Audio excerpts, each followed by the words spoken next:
Campo Crame, maghahatid ng pinakahuling kaganapan at nagbabagang balita. Ito ang PNN Police News Network. At ngayon, ang inyong mga tagapagbalita. Magandang hapon, Bagong Pilipinas. Ako ang inyong alagad ng batas, tagataguyod ng Balitang Pulis. Patrolwoman Jenny Midolor mula sa Eastern Police District.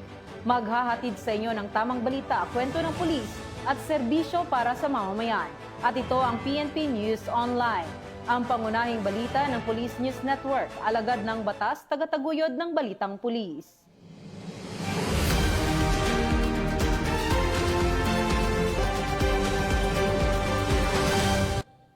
Narito ang mga balitang dapat niyong abangan. Suspect, arestado sa Taytay Rizal, halos kalahating milyong shabu na samsam.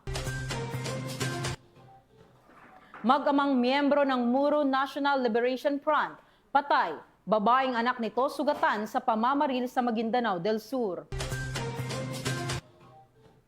At First Cebu Provincial Mobile Force Company, nagbigay ng police assistance sa pag-install ng smart house para sa mga apektado ng lindol.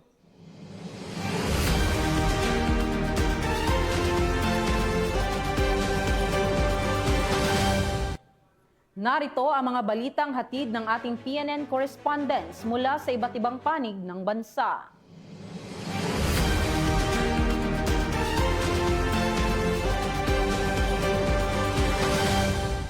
Simulan natin